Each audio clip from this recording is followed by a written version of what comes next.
მოგესალმებით, თქვენ უყურებთ გადაცემას ფაქტი. თქვენ იცით, რომ ამ გადაცემაში ძირითადად ფაქტებს ვამხელთ იმ დეзინფორმაციული ნარატივების საპირწონედ, რაც ჩვენს ირგვლივ ბოლო პერიოდში განსაკუთრებით არის გავრცელებული. ახლა უკვე გვინდა რომ ამ დეзინფორმაციის პარალელურად ის ფაქტები მივაწოდოთ მოქალაქეებს, რომელიც უშუალოდ ადგილობრივ თვითმმართველობას ეხება. ჩვენ მოვიცავთ შიდა ქართლის 4-ვე მუნიციპალიტეტს და მოქალაქეებს ვაჩვენებთ, რაში იხარჯება მათთვის გამოყოფილი თანხები წლიდან წლამდე.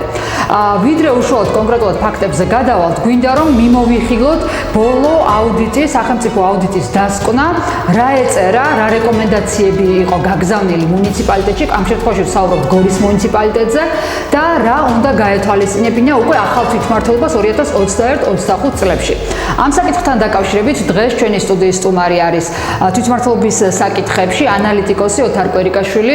ოთო, მოგესალმები. მადლობა რომ ვსაუბრობ ჩვენთან ერთად საკმაოდ მნიშვნელოვან საკითხზე, რაც ვფიქრობთ, რომ მოქალაქეებისთვის ამის ცოდნა ერთის მხრივ საინტერესო და მეორეს მხრივ დასაფიქრებელიც უნდა იყოს, თუ სად იხარჯება მათი გადასახადებიდან ბიუჯეტში შესული თანხა, მაგრამ მანამდე მე მინდა რომ ზოგადი მიმოხილვა გავაკეთოთ იმ აუდიტის დასკვნის, რომელიც სახელმწიფომ მათივე აუდიტის დავალებით კონკრეტულად გორის მუნიციპალიტეტში შეისწავლა სხვადასხვა სახის ფაქტები, რაც იყო ბიუჯეტთან დაკავშირებული.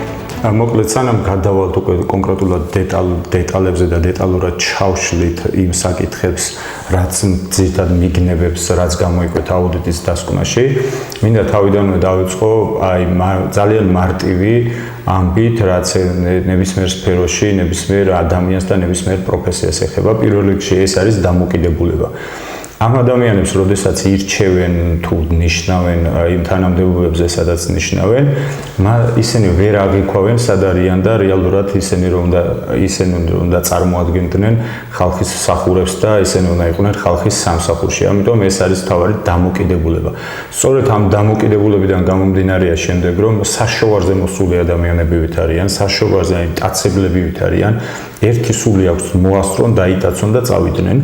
და არა ოჯახივით მართონ მუნიციპალიტეტი ნებისმიერ სფეროში, ნებისმიერ გამოვლენილ საკითხში იგრძნობა ეს, რომ ისინი რაღაცა მტრის ოჯახივით უყურებენ რაღაცა ნალაფარს, ომში რომ მოიგებ და უცბად უნდა დაიტაცო და წახვიდე, ესე უყურებენ საკუთარ მუნიციპალიტეტს. მტერი სახელმწიფო არ გაზარალებდა ალბათ ამ დონეზე, ეს ხალხი რომ აზარალებს ჩვენს ბიუჯეტს და ეგ არის. რა წერია ბოლო დასკვნაში, ძირითადი ხარვეზები რას ეხება?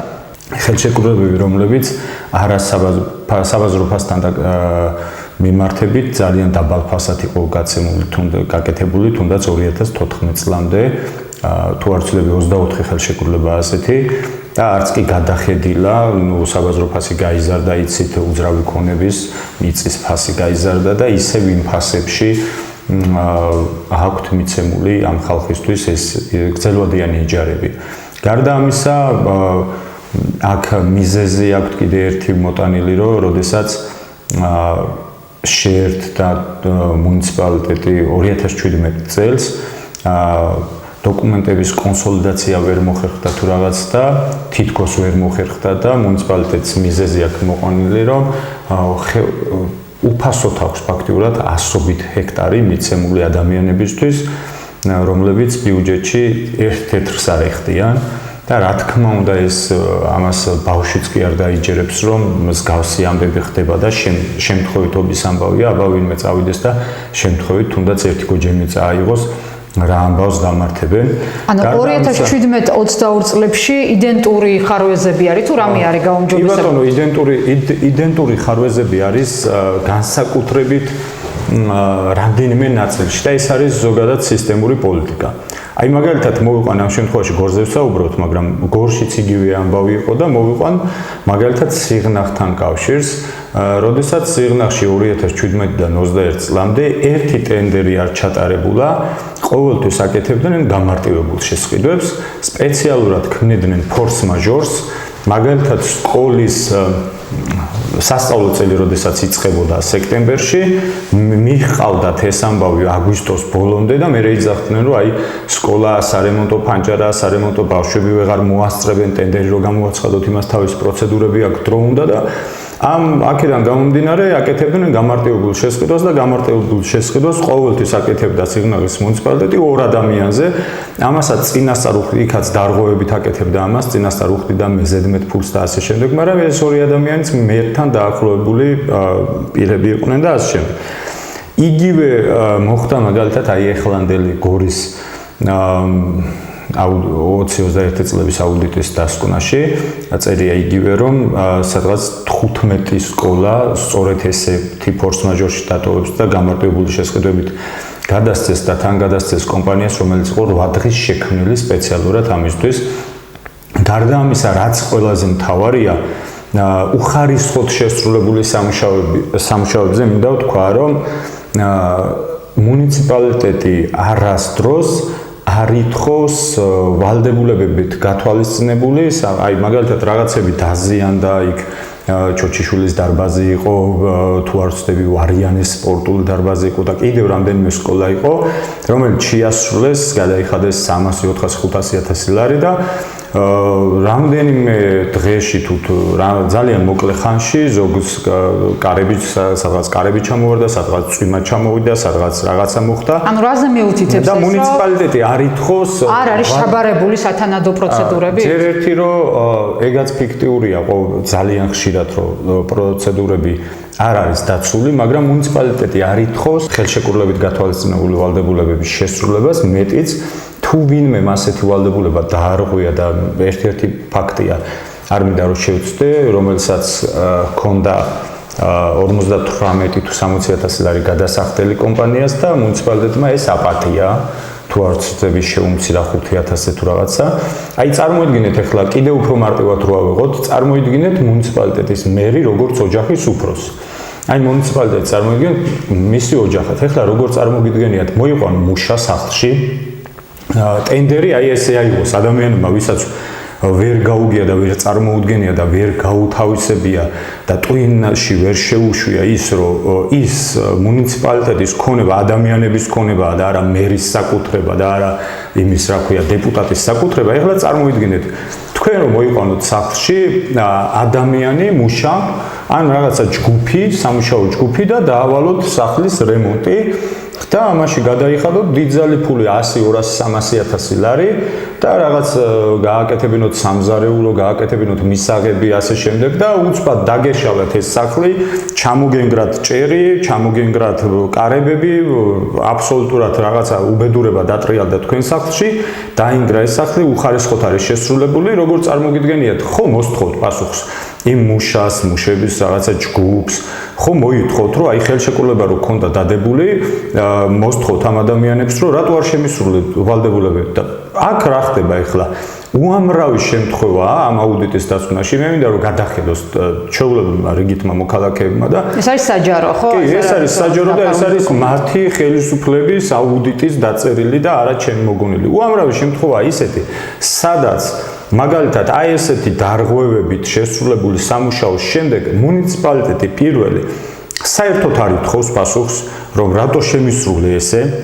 საერთოდ არ არის კონტროლი ამაზე დაწესებული, აი ეფექტური კონტროლი კი არა, რასაც ეფექტურ კონტროლს ეძახიან. კონტროლი არ არსებობს საერთოდ არ ითხოვს ამაზე მუნიციპალიტეტი პასუხებს, რომ რატო დამენგრა, რატო დაინგრა, რატო მოხდა ესე და თუ მაინც და მაინც მოითხოვა და თუ მაინც და მაინც ეს სიტუაცია რაღაცა საჯარო გახდა და რაღაც და სიყვაზე ის კომპანია დააჯარიმეს და რაღაც მოხდა, იმ ჯარიმებსაც ისე უკვეცავს, რომ რაღაცა 60,000-დან ჩამოყავს 5,000-ზე და აი წარმოიდგინეთ ახლა რომელი ოჯახის უფროსი მოიქცეოდა ესე. აი მაგალითად ერთი არის 2000 წინა აუდიტს ვეხები, მაგრამ აი კიდევ უფრო მარტივი ამბავი 2017 წელს იცით რომ ახალგაზრდული ევროპის ჩემპიონატი ტარდებოდა საქართველოში და ერთ-ერთი მასპინძელი იყო გორიც და იქ არის რომ გორის სტადიონისთვის ტაბლო იყიდეს იმ აუდიტში ესე წერია და გადარიცხეს მოკლედ გამოყოფილიყო ამაზე 401,000 ლარი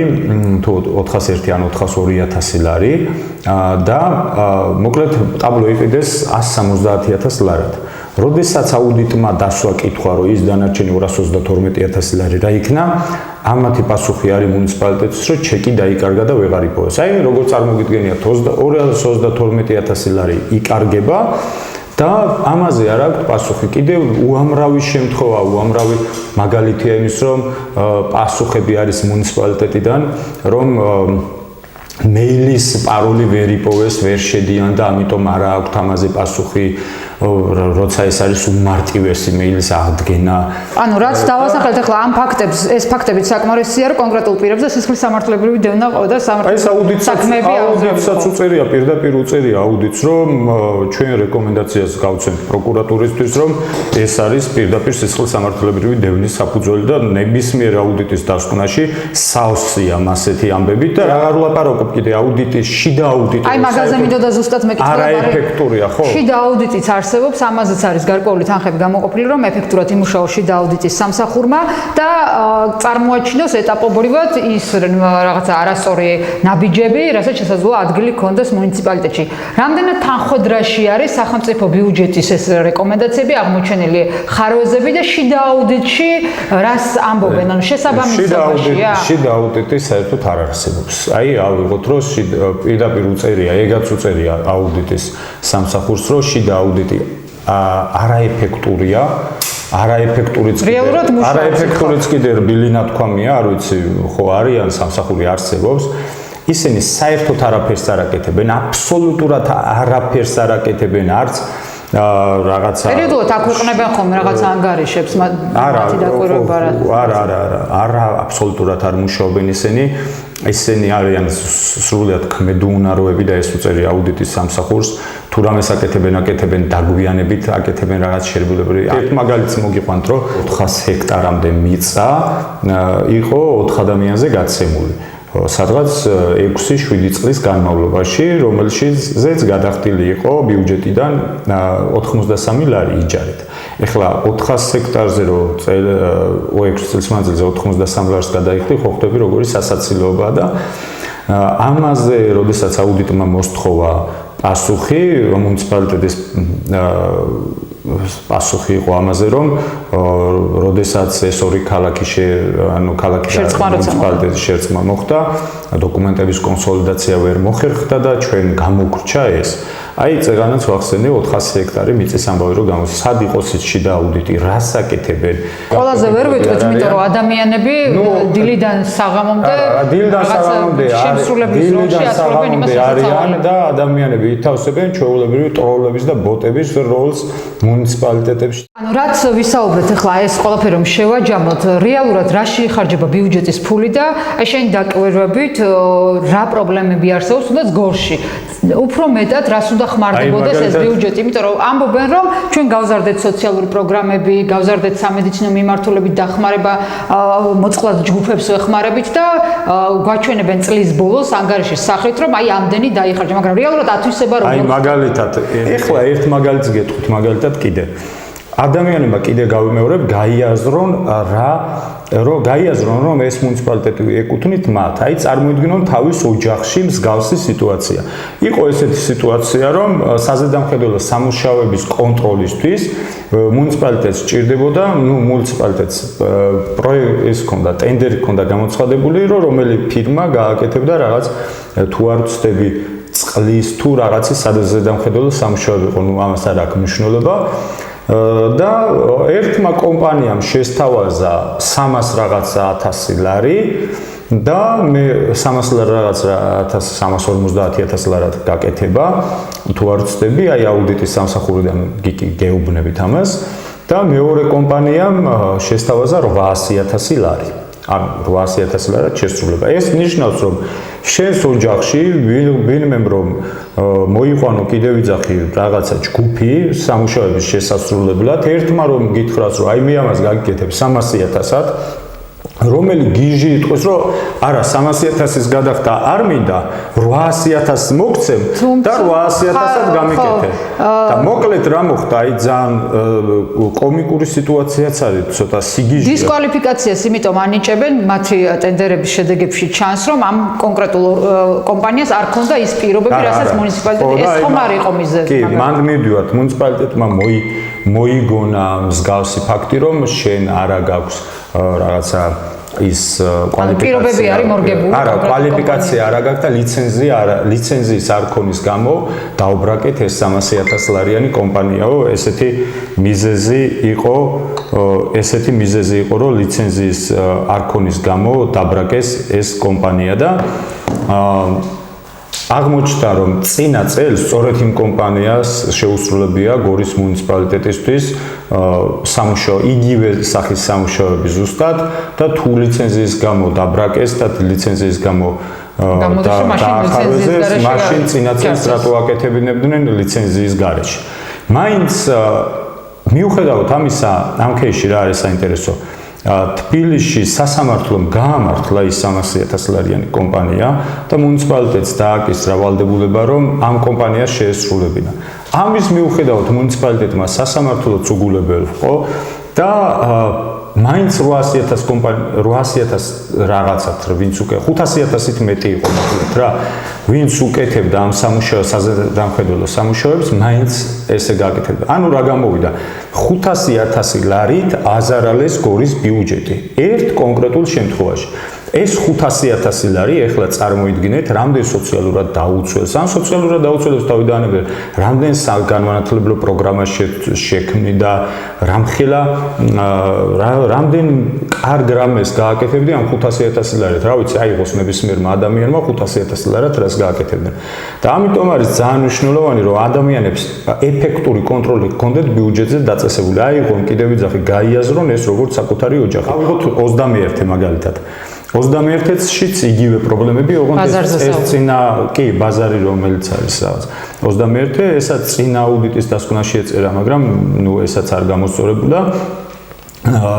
თუ არ ვცდები 2 ლარში აქვს კვადრატული მიცემული, საბაზრო ფასი იყო გაცილებით მეტი და აუდიტს ეწერა პირდაპირ, რომ ყოველწლიურად გორის მუნიციპალიტეტი ზარალობს, გორის მუნიციპალიტეტს აქვს 270,000 ლარიანი ზარალი, აი ამ მარტო 21-ს გამო, რომ საბაზრო ფასში არ აქვს მიცემული, კიდევ კაფეების გარე პერიმეტრი რაც არის ისინიც არა საბაზრო ფასში იყო მიცემული და ანუ გამოდის რომ წინა აუდიტის რეკომენდაციები ამ ბოლო აუდიტში ისევ არის ნახსენები, არ არის გამოსწორებული, რაც გაიცა. არაფერი არ არის ფაქტიურად გამოსწორებული, და იმაზე აღარ საუბრობ, რომ ნაშთი რჩებათ, აუთვისებელი არის საკმაოდ დიდი თანხები. აუთვისებელი რჩება დიდი თანხები, მაგრამ რასაც ითვისებენ იქაც იმხელა ქაოსია არა, მიზანმიმართული სისტემური დანაშაული შეიმჩნევა. აქ არ არის საუბარი, რომ მხოლოდ გორის მუნიციპალიტეტის რაღაც თანამდებობის პირები იპარავენ. შეიძლება ამათ ყველაზე ცოტა სახვედრებენ და შეიძლება ამათ ყველაზე ცოტა რჩებათ, მაგრამ ესენი მე დამოკიდებულებაზე მაქვს საუბარი, მათ ვინც ნიშნავს წინასწარ ძალიან კარგად იციან ეს ადამიანები, რომ ყველაფერზე უნდა იყვნენ ხელმომწერები. ბიძინა ივანიშვილმა ზოგადად მთელი 12-13 წლის მანძილზე გააკეთა სელექციას ატარებდა ეს ადამიანი, რომ ყველაზე მკადრებელი ხალხით შეევსო ქართული ოცნება და ყველაფრის ხელმომწერები ყოფილიყვნენ ისინი და ფაქტიურად დღეს რიგითი, რა ვიცი, პირველ კურსის იურისტიც რომ მოიყვანო, აქ პროკურატურაზე აღარ მაქვს საუბარი და საგამოძიებო ამბებზე აღარ მაქვს და მთელი ესეთი ამ სიტუაციაზე, აქ არის საუბარი იმაზე, რომ რიგითი დამწყები იურისტიც რომ მოიყვანო, მინიმუმ 100 ადამიანს მაინც დაიჭერს აი ამ მთელი ამ წლების მანძილზე აქ გაფლანგვაზე არ არის და რაღაცა ზერელი დამოკიდებულებაზე პირდაპირ დატაცების და რაღაცა გატაცების ამ ფულის დატაცების და მოპარვის და ამ ბედურების გამო მინიმუმ 100 ადამიანი მაინც არის თითო მუნიციპალიტეტში დასაჭერი და ეხლა წარმოიდგინეთ რამდენი მუნიციპალიტეტია საქართველოში და რამდენი ადამიანი ხალთ აი ესე თავიდან ბოლომდე ამოსრული ლაფში და რამდენ ადამიანს ოღონდ ყველა მუნიციპალიტეტს აქვს თავისი მეთოდები. აი წეგან მაგალითად თქვი სიღნაღის მუნიციპალიტეტი, რომელიც მუდმივად ფორს მაჟორს ქმნიდა და გამარტივებული შესყიდვები აკეთებდა ამ ფულს. მცხეთას ჰქონდა თავისი მეთოდები, რომლებიც მაგალითად ტენდერში კორექტირებას ახდენდნენ თითო მაგალითად ობიექტზე თქვათ სპორტ კომპლექსი თუ კულტურის სახლი უნდა გაეკეთებინათ და ერთჯერადად თუ შეიძლებოდა 100,000 ლარის დამატება ის მათ ჰქონდათ დამატებული 17ჯერ და 18ჯერ ერთ ობიექტზე გორს ეს მეთოდები აქვს ძალიან თეთრი ძაფით ნაკერი ასე ვთქვათ თუ როგორ არის და რა ვიცი და ბოლოსკენ რომ შევაჯამოთ როგორი უნდა იყოს რეალურად ახალი თვითმმართველობა რომელიც გვეყოლება რა პერიოდით არ უნდა გავიდეს ყოველთვის უნდა ფიქრობდეს ალბათ ჩვეულებრივი რიგითი მოქალაქეც რომ იყოს აქტიური ჩაერთოს ამ ბიუჯეტის მართვის პროცესში გადაწყვეტილების მიღების პროცესში ამას მოითხოვს დემოკრატიული პრინციპები ხო როგორ უნდა შეიცვალოს ვითარება ერთის მხრივ შევაფასოთ მოქალაქეები როგორ უნდა გააქტიურდნენ ამ შემზღუდავი კანონების პარალელურად და მეორეს მხრივ როგორი უნდა იყოს მუნიციპალიტეტი დემოკრატიულ ქვეყანაში. რა უნდა გაუმჯობესდეს? მოკლედ დავიწყოთ იქიდან რომ თავარი პრობლემას მივხედავ აქ მოქალაქეების ცნობიერებაში და მოქალაქეებს რომ ვერ გაუაზრებიათ სად არიან.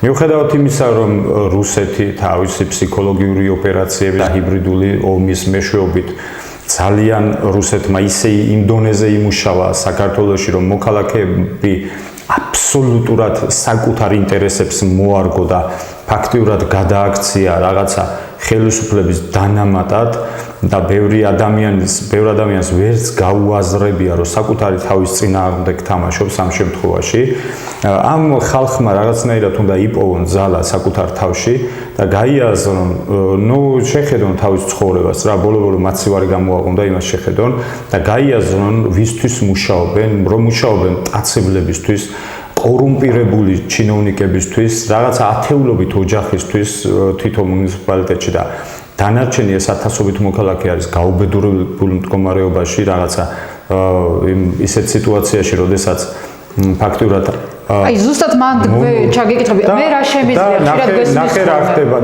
მოქალაქეს რა შეუძლია ნახე რა ხდება ამ ადამიანებს გაუკეთეს რაღაცა ორიენტირი რაღაცა წერტილი რომ თითქოს არასამთავრობო ორგანიზაციები და ეს მედია არის მთავარი მტერი მათიდან მათი ისინი რომ სიდუქჭირეში ცხოვრობენ და უბედურებაში თურმე ეს არასამთავრობო სექტორი მედია დასავლეთი ყოფილა მათი მტერი და იმიტომ არიან ამ მდგომარეობაში და ამ დროს აი ეს ცხვირწინო პარავენ 500,000 600,000 თითო პროექტიდან და მთელი წლის განმავლობაში მინიმუმ 10-15 მილიონს რო იპარავს თითო მუნიციპალიტეტი 100 მილიონი ბიუჯეტიდან და დანარჩენები რო საბიუჯეტო ხარჯზე აი ესე იმასავით ხედან და არაფერში იღებენ ხელფას დანარჩენი ეს ბიუჯეტი ფაქტურად აი ამ 100 მილიონი თუ რამდენია როგორც მუნიციპალიტეტის ბიუჯეტი ფაქტურად ნახევარზე მეტი იხარჯება არამიზნობრივად ხო არამიზნობრივიც კიდე რბილი ნათქვამია ნახევარზე მეტი ფაქტურად წყალში იყრება და ეს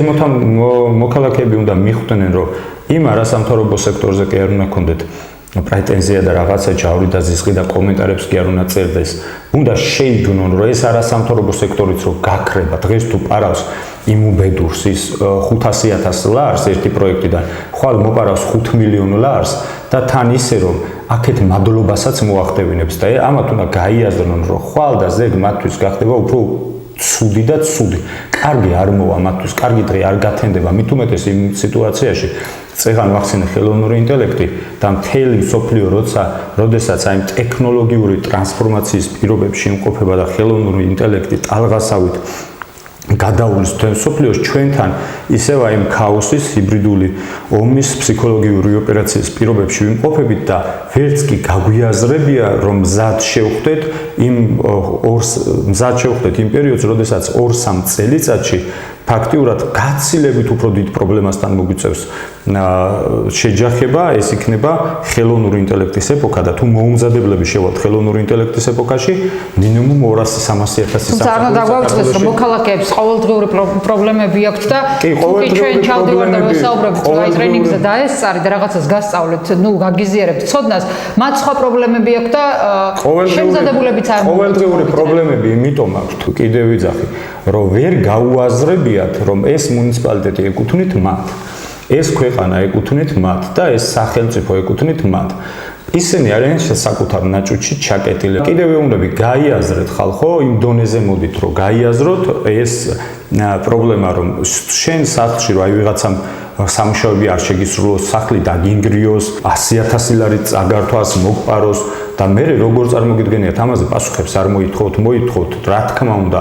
იმიტომ მოითხოვენ, რომ არჩევნების დროს ხედავთ ხოლმე ყველა და მოდი ესე თავზე ხელის გადასმასაც თავი დავანებოთ ამ ხალხზე, რომ აი რაღაცა ბრძენიერი და ბრძენიერი მაშინ იქნება, როდესაც გაიაზრებენ ებრაელებივით, აი რასაც ისრაელი აკეთებს, როდესაც გაიაზრებენ, რომ ეს მათი სამშობლოა და არავის ზედმეტი არ უნდა გააბედინონ და მით უმეტეს რაღაცა ჯოხზე ჩამოცმულ თანამდებობის პირებს, რომლებიცაც არც წარსული ქონიათ და არც მომავალ. და ბოლოსკენ როგორი უნდა იყოს დემოკრატიულ ქვეყანაში საუკეთესო მოდელის მუნიციპალიტეტი მოქალაქეთა ჩართულობის თვალსაზრისით? როგორი უნდა იყოს საუკეთესო მოდელის მუნიციპალიტეტი და წეგანაც ვახსენე, ხელოვნური ინტელექტი მოდის, რომელიც საერთოდ შეცვლის ფორმებს, პოლიტიკურ ფორმებს, საერთოდ სახელმწიფოს მოწყობილს, მუნიციპალურ მოწყობილს. როლებზე რო გავამახვილოთ პროკურატურა, რა როლი აქვს მოქალაქეს? მუნიციპალიტეტს სჭირდება განვითარებული, პროგრესული, ინტელექტუალური ადამიანები, ვისაც ექნება უნარი, რომ გამოიყენოს თუნდაც ხელოვნური ინტელექტის, თუნდაც ტექნოლოგიების სხვადასხვა ინსტრუმენტები იმისათვის, რომ მოქალაქეებს მოემსახუროს და შეგნება უნდა ჰქონდეთ პირველ რიგში და განვითარება უნდა ჰქონდეთ და განათლება იმის მუნიციპალიტეტის თანამშრომლებს, რომ ისინი არიან მოსამსახურეები და ეს სამუშაო არ არის რაღაცა პრივილეგიების, გართობის და რაღაცა კარგი ცხოვრების ადგილი. თუ უნდათ ფული შოვნა და რაღაც წავიდნენ ბიზნესში და გააკეთონ, მაგრამ როდესაც მე დარწმუნებული ვარ ამაში, როდესაც იქნება თანაბარი თამაშის წესები კონკურენტუნარიანი გარემო და ბიზნესებს აღარ მოკეშავენ ვიღაცები და აღარ იქნებიან სახელმწიფოს კარის ბიზნესმენები და მონოპოლისტური გარემო აღარ იქნება, მე დარწმუნებული ვარ, ეს ადამიანები თავისით დაიძირებიან სკერზე. მათთან ერთად დაიძირება ის ბიზნესებიც, ვინც აქამდე ტენდერებს იღებდა მოგან, რა ქვია, ქართული ოცნებისგან და შემდეგ უკან უბრუნებდა შესაძილის სახით, რადგან მათ ესეთი სტილითიციან მუშაობა, რომ